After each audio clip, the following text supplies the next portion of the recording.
देखा होगा कि जब 2004 का चुनाव था, इंडियन साइनिंग का नारा था। अटल बिहारी जी का ब्रांड था। पूरा मीडिया जगत उनके साथ में था। सारे उद्योगपति उनके साथ में थे।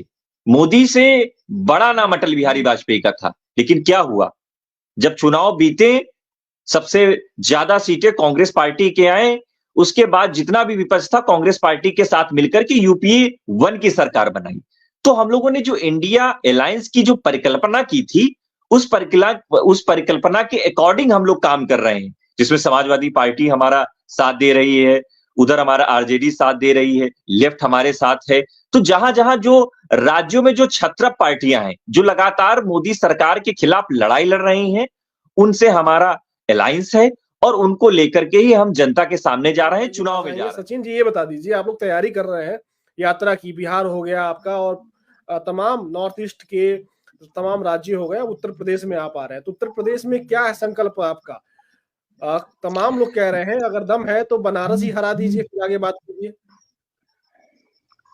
देखिए अमित जी, जहां तक आदरणीय श्री राहुल गांधी जी ने जो इंसेंटिव लिया है भारत जोड़ो न्याय यात्रा का, उन्होंने स्पष्ट तौर पे कहा है कि जो हम 5 न्याय देश से मांग रहे हैं, उसमें महिला न्याय है, श्रमिक न्याय है, भागीदारी न्याय है, किसान न्याय है, युवा न्याय है।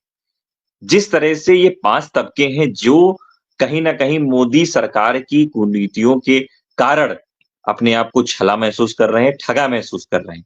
निश्चित तौर पे जब ये यात्रा की शुरुआत हुई थी मणिपुर, सबसे ज्यादा कहीं न कहीं मणिपुर की जनता को मोदी सरकार का दंश झेलना पड़ा। जिस तरह से वहां 2 समुदायों के बीच में जो लड़ाई करवाने का कार्य था, इनकी सरकार ने किया।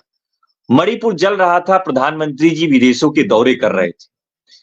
तब देखा होगा, पूरे देश ने देखा होगा, श्री राहुल गांधी जी वहां जाकर के मणिपुर के लोगों का दर्द बांटने गए और उन्होंने वहां शांति की अपील की।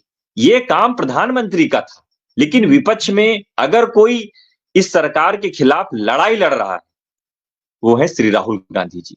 जिस तरह से अभी उत्तर प्रदेश का आपने जिक्र किया है, उत्तर प्रदेश में ये यात्रा 5 से 6 दिन रहने वाली है।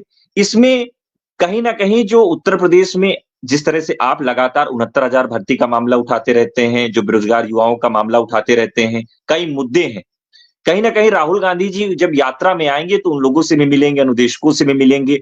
हर जगह उनका प्लान फिक्स है और निश्चित तौर पे जो जनता के मुद्दे हैं, उनको लेकर के हम जनता के बीच में जा रहे हैं और इससे कहीं आप न रोक कहीं पाएंगे पूरे देश सचिन बिल्कुल, भाई, क्या देखिए अब तो इससे आप रोक पाएंगे बीजेपी को? बिल्कुल बीजेपी को रोकना कोई बड़ी बात नहीं है।